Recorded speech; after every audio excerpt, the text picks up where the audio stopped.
سب سے امپورٹنٹ بات کہ دعا کی قبولیت کا مفہوم کیا ہے، اور میں ہمارے پیارے استاذ شیخ انس ہیں ان کی ہی میں بات انشاءاللہ وضاحت کروں گا. حدیث میں آتا ہے اللہ کے رسول صلی اللہ علیہ وسلم نے فرمایا کہ جب بھی کوئی بندہ اللہ تعالیٰ سے دعا کرتا ہے اور وہ دعا کسی گناہ کے بارے میں نہیں ہے اور اس طریقے سے قطع رحمی کے بارے میں نہیں ہے، یعنی اپنے ریلیشنس کو اپنے ریلیٹیوز کے ساتھ خراب کرنے کے بارے میں دعا نہیں ہے، تو اللہ اس کی دعا کو قبول کرتا ہے، لیکن 3 طرح سے. ایک تو یہ ہے کہ اما ان یعجل له دعوت، کہ ایک تو اس کی جو دعوت ہے، جو دعا ہے، اس کو اللہ فوراً قبول کر لیتے ہیں، یعنی جو مانگ رہا ہے اس کو وہ مل جاتا ہے، جو مانگ رہا ہے مجھے اسپیسیفک چیز آئی اس کو مل جاتی ہے. دوسرا جو ہے فرماتے ہیں کہ اللہ تعالیٰ وہ دعا تو قبول نہیں کرتے، یعنی وہ چیز تو نہیں دیتے، دعا قبول ہے، یعنی قبولیت کی کچھ ٹائپس ہیں. کس طرح اللہ قبول کرتے ہیں؟ اللہ اس سے اس جیسا کوئی ہارم ہے اس کو دور کر دیتے ہیں. اور تیسری چیز آپ نے فرمایا کہ وَإِمَّا أَن يَدَّخِرَهَا لَهُ فِي الْآخِرَةِ، کہ اللہ تعالیٰ اس سے وہ ہارم بھی تو دور نہیں کرتے، ہارم تو دور نہیں کرتے، لیکن اللہ تعالیٰ اس کو اس کے لیے آخرت کے لیے اسٹور کر لیتے ہیں. صحیح. یہ تو مثالیں ہیں نا. تو شیخ انس ہمارے استاذ ہیں، وہ کہتے ہیں کہ اس کے اندر ایک آرڈر ہے، اور وہ کہتے ہیں آرڈر یہ ہے کہ سب سے دعا کی قبولیت کا سب سے ہلکا درجہ، لووسٹ فارم یہ ہے کہ انسان جو مانگ رہا ہے اس کو مل جائے. اور وہ کہتے ہیں اس پہ غور کریں، لووسٹ یہ اللہ کی سب سے کم یعنی سب سے چھوٹی نعمت ہے، نعمت ہے اللہ کی. اس سے بڑی نعمت کیا ہے کہ انسان کو وہ چیز نہیں مل رہی لیکن انسان سے ایک ہارم دور ہو رہا ہے. علی بھائی ذرا غور کریں، اگر انسان کو یہ آپشن ملے کہ there is a harm that you have to suffer اور there is a benefit that you can take and you have to choose between them, ہر بندہ کس چیز کو چوز کرے گا کہ ہارم اوائڈ ہو جائے. ہارم اوائڈ بالکل، ہر بندہ سائیکالوجی ہے، یعنی جلب المنفع ودفع الضرر، پورا یہ کانسیپٹ ہمارے دین کے اندر ہمیشہ جو ہے نا ایول کو ڈیٹر کرنا پریفر کیا جاتا ہے over any acquisition of any benefit. صحیح. یہ دنیا کا. اب مجھے بتائیں کہ اللہ ایک بندہ گاڑی مانگ رہا ہے اللہ سے، اب اللہ کو پتا ہے کہ اس گاڑی کے بعد اس کا ایکسیڈنٹ ہونا ہے. صحیح. اب ایک بندہ کہتا ہے چلے جی میں ایکسیڈنٹ قبول کر لوں گا لیکن مجھے گاڑی مل جائے، کبھی کوئی نہیں کرے گا. ایک بندے کو پتا چل جائے نا میرا ایکسیڈنٹ ہونا، کہے گا نہیں میں کبھی نہ لوں. بالکل صحیح. سمجھ رہے ہیں نا. تو ہو سکتا ہے کہ اللہ تعالیٰ اس جیسی ایک شر کو اس سے دور کر دیں جو اس کی بظاہر، اب وہ دعا یعنی دعا قبول ہو رہی ہے تو یہ ہو رہا ہے نا، یعنی وہ دعا اللہ کہتے ہیں کہ میرے بندے کو میں شر دور کر دیتا ہوں، یہ چیز نہیں دیتا، اس کے بغیر تو رہ لے گا لیکن یہ اس کے بغیر یہ اس کے لیے. اور تیسری چیز شیخ انس کہتے ہیں کہ وہ تیسرا سب سے بڑی بات یہ ہے کہ اللہ دنیا میں تو انسان کو نہیں دیتے اور آخرت میں دیتے ہیں. اور علی بھائی انسان کو نہیں پتا، دیکھیں دنیا کی مشکلات تو انسان کو گزر جاتی ہے، قیامت کے دن نا ایک بندہ ترسے گا ایک نیکی کو، اور اس وقت جو ہے سبحان اللہ یعنی یہ حالت ہوگی کہ ایک بندہ اپنی اولاد بھی اللہ کے سامنے دینا چاہ رہا ہے. امیجن کریں ایسے موقع پر جہاں پہ چھوٹی چھوٹی نیکی انسان کی الٹیمیٹ فیٹ کا فیصلہ کر رہی ہوگی، اس موقع پر اللہ تعالیٰ انسان کی وہ دعائیں کھول کے لائے گا اور کہے گا کہ میرے بندے تو نے مانگی تھی، تو سمجھ رہا تھا میں قبول نہیں ہوئی، لیکن میں نے کہا سب سے بیسٹ یہ کہ میں اس کو اس وقت دوں گا جب اس کو ضرورت ہوگی. میں نے اس کی بڑی مزے کی مثال، وہ ہم جاتے تھے، اس کی بڑی ایک ریلیٹیبل مثال میں آپ کو دیتا ہوں. آپ کو پتا ہے کہ ہم میں سے ہر بندہ، پچھلے دنوں عید گزری ہے الحمدللہ، تو عید پہ نا عیدیاں ملتی تھیں، تو ہم میں سے ہر بندے کو نا اپنی والدہ سے بچپن میں ایک شکایت ہوتی تھی کہ جو ہے نا مائیں جو ہے نا وہ عیدیاں لے لیتی ہیں ہم سے. صحیح. ہر بندے کو یہ شکوہ ہوتا ہے، تو مجھے بھی شکوہ تھا کہ وہ مجھے، اور میں نے حساب رکھا ہوتا تھا کہ مجھے اتنی عیدی ملی فلاں سے ملی ہے تو امی نے لے لی. اچھا اماں کو نا، اماں کیوں وہ مائیں کیوں لیتی تھی عیدی، اور یہ ہمارے ساتھ ہوتا تھا، پتہ نہیں مائیں کیا کرتی ہے، ہر بندے کی ماں کو مطلب فرق، انداز فرق ہوتا ہے. اچھا میری امی کیا کرتی تھی، وہ عیدیاں لے کے نا کچھ پیسے دے دیتی تھیں، تھوڑے سے پیسے، چلو تم یہ لے لو کچھ کھانا پینا، اور ہم نے کیا کرنا چاکلیٹ کھا لی، کوئی اس طرح چپس کھا لیے، پیسے ضائع کر دیے. ہوتا یہ تھا کہ جب ہم کسی جگہ پہ ٹریول کر رہے ہوتے تھے، مجھے کوئی کھلونا نظر، مجھے گنز کا شوق ہوتا تھا بہت زیادہ، تو مجھے کوئی نا گن نظر آتی، وہ ٹوائے گن وغیرہ نا، اب میں بڑی حسرت سے دیکھ رہا تھا مجھے چاہیے. تو اماں کیا کرتی تھی، مجھے میری عیدی ہوتی تھی نا، میں نے حساب رکھا ہوتا، کہتی ہیں یہ تو میرا عیدی کے پیسے ہیں نا، اس سے میں تمہیں گن لے کے دے رہی ہوں. اس وقت مجھے اتنی خوشی ہو رہی تھی، میں کہتا یار شکر ہے سیو کر لی میری اماں نے، لے لی مجھ سے. اب انسان تو یہ ہے نا، انسان تو، اور یہی ہوتا ہے آپ پتہ ہے ہمارے والدین کیا کرتے ہیں، ہمارے پیسے انویسٹ کر دیتے ہیں. ہماری نئی نئی جابز ہوتی ہیں تو ہمارا شوق ہوتا ہے ہم گیجٹس لیں، یہ کریں، وہ پیرنٹس کیا کہتے ہیں بیٹا ہو مسئلہ. اب بندہ کہتا ہے جی ہم نے کیا کرنا ہے، لیکن بعد میں انسان کو احساس ہوتا ہے جب اس کی ضرورت ہوتی ہے. بالکل. قیامت کے دن نا جب انسان کو سب سے زیادہ ضرورت ہوگی نا، کیا بات، اس وقت اس کی نعمت کا احساس ہوگا کہ اللہ نے کتنی بڑی. تو سب سے بڑی نعمت اللہ کی یہ ہوتی ہے کہ اللہ، اب ایک بندہ کہہ رہا ہے میری دعا قبول ہی نہیں ہو رہی، سبحان اللہ، اب اللہ اس کے ساتھ احسان کر رہے ہیں کہ اس کی دعاؤں کو اسٹور کر رہے ہیں آخرت کے لیے، اس سے ہارم کو دور کر رہے ہیں، اور وہ کیا سمجھ رہا ہے کہ نہیں اللہ نے فورسیک کر. اب دیکھیں، لیکن یہ بھی ہے کہ انسان کو کبھی وہ چیز مل بھی جاتی ہے. تو دیکھیں جب بھی اگر آپ کنڈیشنز کو اور آداب کو پورا کر رہے ہیں نا، اگر اس کے باوجود آپ کی دعا قبول نہیں، یعنی آپ کو لگ رہا نہیں مل رہی، آپ خوش ہوں کہ اللہ has chosen something better for you. بڑے درجے پہ کوئی اللہ نے سیو کر لیا میرے لیے, کیا بات ہے. تو یہ آداب میں اگر ہم کوئکلی, سب سے پہلے تو اللہ کی حمد, اس میں سورہ فاتحہ کیا خوبصورت وہ دعا ہے, اس میں پورا دعا کا فلسفہ ہے. پھر یہ کہ جتنے تعریفی کلمات اللہ رب العالمین کے آپ کو آتے ہیں, جیسے سبحان اللہ والحمد للہ ولا الہ الا اللہ واللہ اکبر ولا حول ولا قوۃ الا باللہ. پھر یہ کہ اللہ اکبر کبیرہ والحمد للہ کثیرہ وسبحان اللہ بکرۃ واصیلہ. یہ تو نماز کے شروع میں بھی سکھائی ہے نبی صلی اللہ علیہ وسلم. تو سبحان اللہ بحمدہ سبحان اللہ العظیم, پھر درود ابراہیمی, پھر استغفار, اور پھر دعائیں, اسی طرح آرڈر. بالکل ایسے. تو یہ تھوڑا سا بتائیں. اچھا میں اس کو بتاتا ہوں. سب سے پہلے میں یہاں سے, یہ آپ نے امپورٹنٹ بات بتائی, لیکن میں اس سے پہلے کچھ ایک دو چیزیں ذکر کر دوں. صحیح بخاری کی حدیث ہے, اللہ کے رسول صلی اللہ علیہ وسلم کی حدیث سے پتہ چلتا ہے, سیدنا ابو موسیٰ الاشعری نے کہا کہ اللہ کے رسول, میرے جو بھائی ہیں ابو عامر الاشعری فوت ہو گئے, شہید ہو گئے, تو آپ ان کے لیے دعا کریں. تو اللہ کے رسول نے دعا کرنے کے لیے انہوں نے ریکویسٹ بھیجی ہے کہ آپ میرے لیے دعا کریں فوت ہونے سے پہلے. تو اللہ کے رسول نے کہا کہ اچھا میرے لیے نا ایسا کرو, پانی لے کے آؤ, اور آپ نے وضو کیا. تو پہلی جو ادب ہے, پہلا ادب جو ہے وہ دعا کا یہ ہے پراپر آئیڈیل. اگین یہ فرض نہیں ہے, لیکن ادب یہ ہے کہ انسان وضو کرے, اچھا نماز کا وضو کرے, اور اس کے بعد دعا کرے. جیسے اللہ کے رسول نے باقاعدہ اہتمام کے ساتھ, یعنی ایک ہوتا ہے ویسے دعا کرنا, اگر آپ نے اہتمام کے ساتھ دعا مانگنی ہے تو اس میں پسندیدہ عمل یہ ہے کہ انسان کیا کرے, وضو کرے. لیکن وضو جو ہے وہ شرط نہیں ہے دعا کے لیے, پہلی بات تو یہ. اور پھر آپ نے یہ دعا کی. دوسری چیز علی بھائی ہمیں آداب میں سے ملتا ہے, صحیح بخاری اور صحیح مسلم کی حدیث ہے کہ انسان جب بھی دعا کرے کوشش کرے قبلے کی طرف رخ کر لے. ٹھیک ہے, نہ بھی کرے تو کوئی بات نہیں ہے, لیکن اگر بہتر یہ ہے, اللہ کے رسول صلی اللہ علیہ وسلم نے, صحیح بخاری عبداللہ بن مسعود فرماتے ہیں کہ اللہ کے رسول صلی اللہ علیہ وسلم نے کہ ایک قریش کے خلاف, ایک قبیلے کے خلاف, ان کے گروہ کے خلاف دعا کی, اور آپ نے کعبے کی طرف منہ کر کے ان کے خلاف دعا کی. اسی طریقے سے اور بھی کئی جگہوں پہ اللہ کے رسول صلی اللہ علیہ وسلم کی دعا کا یعنی ثابت ہے کہ آپ نے قبلے کی طرف رخ کر کے. تیسری چیز علی بھائی ادب میں یہ ہے کہ جب بھی انسان دعا کرے نا, التضرع وخفض الصوت, یہ امپورٹنٹ ہے کہ جب بھی اللہ تعالیٰ سے دعا کرے تو انسان چیخ چلا کر وہ اس طرح دعا کرے, اور خفیہ اور عاجزی کے ساتھ دعا کرے. ادعوا ربکم تضرعا وخفیہ. ہمارے ہاں جیسے تراویح کے اندر وہ رو رو کے اونچی اونچی اللہ اللہ چیخیں مار, وہ ناپسندیدہ ہے. یہ ناپسندیدہ, ہمارے علماء نے, شیخ انس ہمارے جو ہیں وہ منع کرتے ہیں. وہ ہمیں, مجھے نہیں, میں خود بھی تراویح پڑھاتا تھا, مجھے منع, اس پہ وہ نصیحت کرتے تھے کہ اس انداز سے نہیں پڑھنی. اور ہاں آپ, اس کا مطلب یہ بھی نہیں ہے کہ انسان اب لوگوں کے سامنے بالکل ہی وہ بس کبھی کبھی نیچرلی وہ ایموشنز نکل آئیں, وہ ایک الگ بات ہے. اونچی ذرا رو رو کے اور چیخیں مار مار کے رو اونچا نہیں ہونا چاہیے. یعنی ادب پرائمرلی بہتر یہ ہے, ادعوا ربکم تضرعا وخفیہ, عاجزی اور خفیہ, آہستہ آواز میں. اور اس طرح ہوا نا کہ ایک صحابی نے اللہ کے رسول صلی اللہ علیہ وسلم سامنے اونچا اونچا بول رہے تھے, دعائیں مانگ رہے تھے, تو آپ نے کہا کہ تم جس اللہ کو پکار رہے ہو, یا ایھا الناس اربعوا علی انفسکم فانکم لا تدعون اصم ولا غائبا. تم کسی ایسے ذات کو نہیں پکار رہے جو اللہ معاف کرے بہرا ہے, اور جو بہری ذات ہے وہ سننے والا اور غائب ہے, وہ تمہارے سامنے موجود ہے. تو آپ نے کہا کہ ان الذی تدعون سمیع قریب, تو سننے والا اور قریب ہے. تو عاجزی اور انکساری, اور اس میں سب سے آئیڈیل یہ کہ انسان نا آئسولیشن میں, اکیلے میں, اور اس کے ساتھ یعنی خفیہ جو ہے نا کرے. چوتھی چیز علی بھائی یہ ہے کہ رفع الیدین, اپنے ہاتھوں کو اٹھانا, یہ بھی ہے.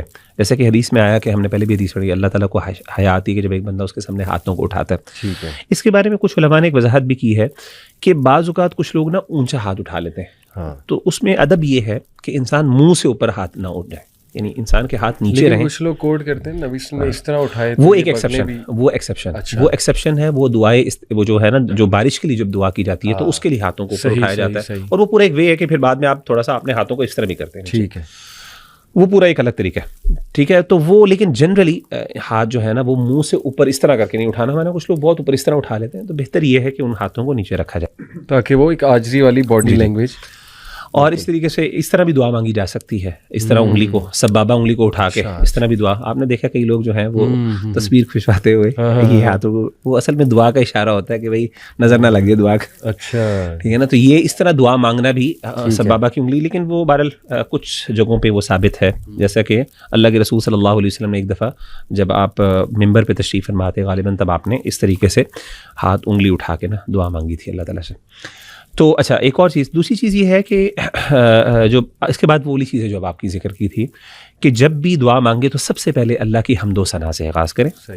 پھر اس کے بعد نبی صلی اللہ علیہ وسلم پہ درود مانگے, اور اس کے بعد پھر جو ہے وہ جو انسان کے دل میں ہے وہ مانگے. جیسے کہ حدیث میں آتا ہے اللہ کے رسول صلی اللہ علیہ وسلم کے پاس ایک صحابی جو تھے, انہوں نے دعا مانگی, نماز پڑھ دعا مانگی, تو انہوں نے نہ درود پڑھا نہ انہوں نے کچھ اللہ کی حمد و ثنا، ڈائریکٹلی اللہ سے مانگنا شروع کر دی. تو آپ نے کہا عاجل ھذا، اس بندے نے جلدی کی ہے. اور پھر آپ صلی اللہ علیہ وسلم کے سامنے ایک اور جو صحابی تھے انہوں نے دعا مانگی، عبداللہ بن مسعود تھے، تو انہوں نے سب سے پہلے اللہ تعالیٰ کی حمد بیان کی، اس کے بعد نبی صلی اللہ علیہ وسلم پہ درود بھیجا، اور اس کے بعد انہوں نے اپنے لیے مانگی تو اللہ کے رسول نے فرمایا سل تعطیٰ، سل، اب تو مانگ تجھے اب دیا جائے گا. تو اس سے پتہ چلا کہ جو ہے نا انسان کو چاہیے کہ حمد و ثنا جتنی زیادہ ہو، اور پھر درود پاک جتنا زیادہ آپ پڑھ سکیں وہ پڑھیں. اگین ایک حدیث میں یہ بھی ہے کہ ایک صحابی نے پوچھا اللہ کے رسول کتنا پڑھوں؟ آپ نے کہا کہ تم جتنا پڑھو گے اتنا اچھا. اس نے کہا کہ میں 1/4 پڑھ لوں. آپ نے کہا کہ وہ پڑھ لو تو بہت اچھی بات ہے. اس سے زیادہ بھی؟ تو انہوں نے کہا میں چلیں 2/3 پڑھ لوں. تو انہوں نے کہا اس سے بھی زیادہ. تو انہوں نے کرتے کرتے یہاں تک میں پوری مانگ لوں. تو آپ نے کہا پوری بھی مانگ لو گے اللہ تعالیٰ تمہیں پھر بھی دے دے گا.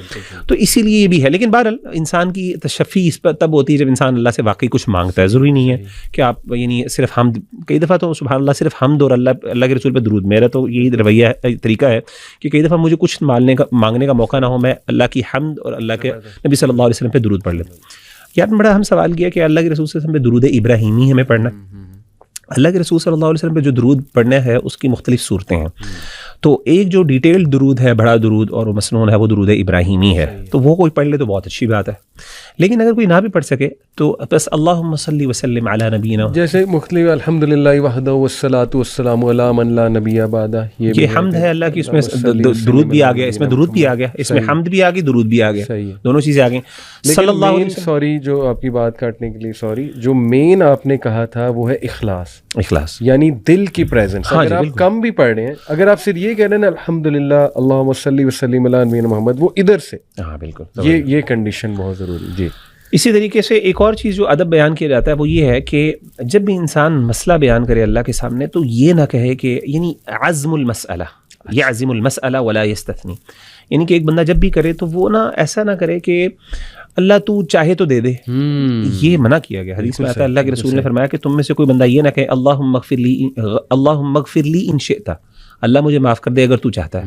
آپ نے کہا تو کوئی بندہ اللہ کو کسی چیز پہ مجبور نہیں کر سکتا. تم احسان چڑھا رہے ہو اللہ پہ اللہ معاف کرے، تو یہ نہ کہیں. یعنی انسان عزم کے ساتھ اللہ مجھے بس چاہیے، مجھے یہ چاہیے، تو یہ کہ اللہ دینا چاہتا ہے تو دے دے، نہیں تو نہ سے. یہ مطلب اس طرح کا انداز یہ ہے نا کہ یہ ہے کہ مطلب مجھے کوئی پرواہ نہیں ہے تمہاری. یہ مطلب اس طرح بندہ بعض اوقات ہوتا ہے نا کہ یار آپ کرنا چاہتے ہو تو کر لو، اس کا مطلب ہے کہ آپ ناٹ ڈیپینڈنٹ ہونی ہوں. تو اس طرح کی چیز نہیں. اور تیسری آخری جو چیز اس میں خاص میں 7واں ادب جو ذکر کیا وہ یہ ہے کہ صحیح حدیث میں آتا ہے کہ جب بھی انسان کوئی دعا کرے تو 3 دفعہ ایک دعا کو ریپیٹ کر لے. جیسے کہ وکان اللہ کے رسول فرماتے ہیں وکان اذا دعا ثلاثا واذا سأل ثلاثا، کہ اللہ کے رسول اسی طریقے سے جب اللہ کے رسول کو کوئی چیز بہت پسند ہوتی تھی کان یعجبہ ان یدعو ثلاثا ویستغفر ثلاثا، استغفار کرتے تھے. جب کوئی دعا ایسی ہو نا جس میں استغفار ہو، اپنے گناہوں کا تذکرہ ہو، تو وہاں پہ کیا کرے 3 دفعہ کہیں اس کو. ایمفسس ایمفیٹک، یا اللہ مجھے معاف کر دے، یا اللہ مجھے معاف کر دے، یعنی اس طرح اردو میں کہہ رہے ہیں. تو اس کا فائدہ ہوتا ہے نا کہ انسان ایک جسے کہتے ہیں نا وہ دل کے ساتھ وہ مانگ لیتا ہے، پریزنس آف مائنڈ، اس کی وہ عاجزی آ جاتی ہے. ایک چیز جو بڑی امپورٹنٹ آپ نے ذکر کی کہ یہ جو سوال ہوتا ہے کہ جی دعا کے اندر استغفار زیادہ ہو یا پھر اللہ تعالیٰ سے کچھ حمد زیادہ ہو، یہ بھی ایک امپورٹنٹ.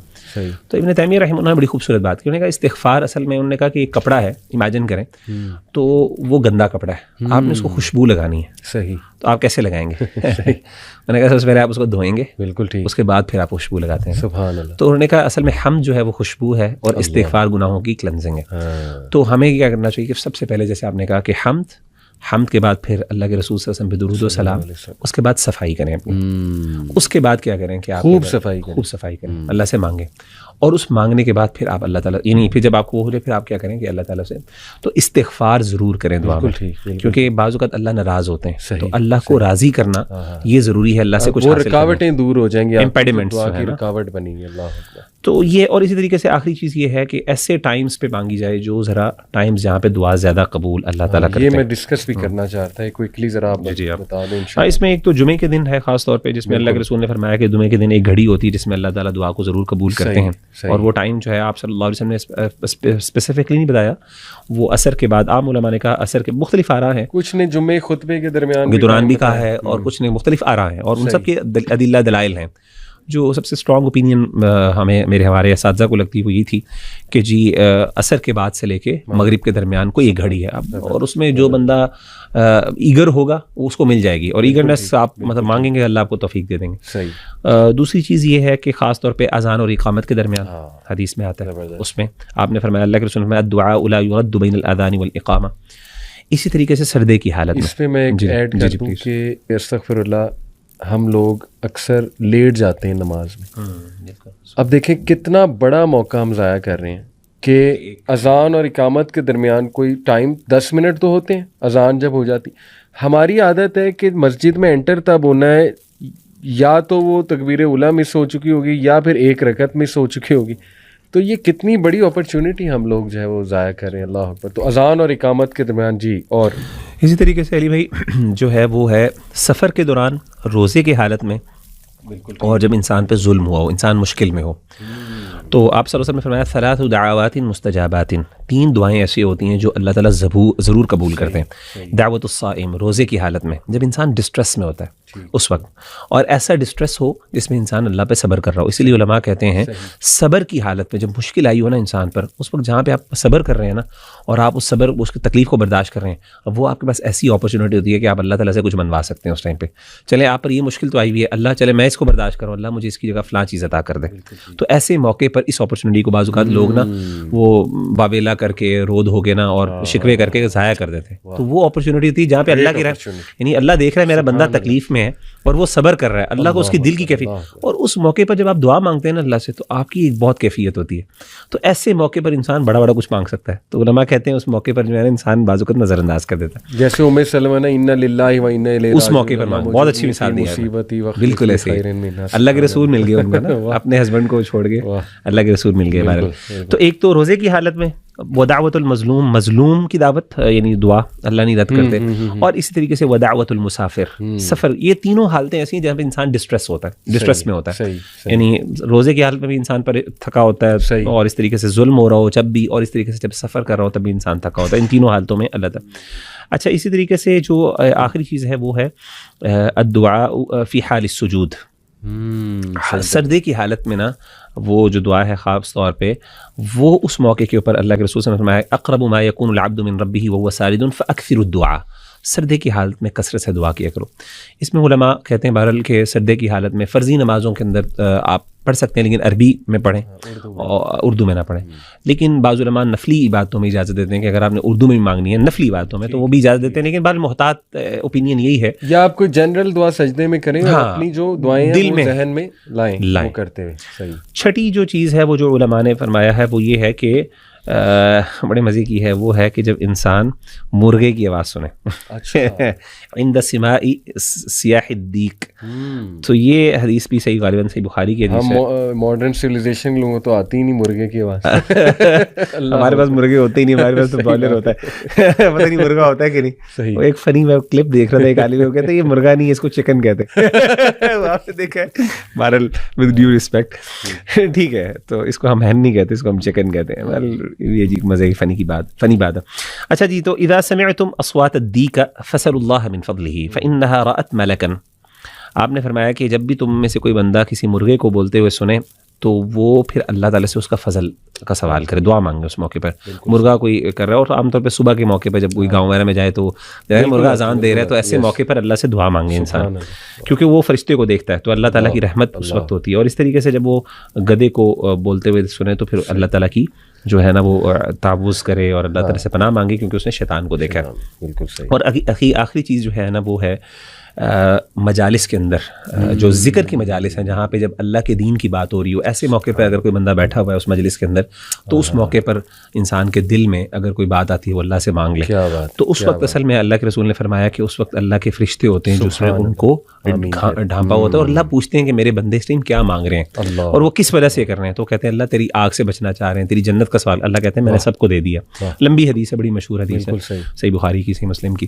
تو ان موقعوں پر جو ہے خاص طور پہ دعا مانگنا, تہجد میں پھر دعا مانگنا رات کو, جیسے کہ حدیث میں آتا ہے کہ اللہ کے رسول نے فرمایا جب آخری ٹائم ہوتا ہے سحری کا ٹائم, وہم بالاسحار هم مستغفرون یستغفرون, کہ جب وہ سحری کے وقت میں وہ استغفار کرتے ہیں. تو سحری کا ٹائم جو ہے بالکل جو تھرڈ لاسٹ کوارٹر ہوتا ہے لائٹ رات کا, اس کوارٹر کے اندر خاص طور پہ دعا مانگنا, یہ چیز اس میں اللہ تعالیٰ دعا قبول کرتے ہیں. تو یہ کچھ ٹائم تھے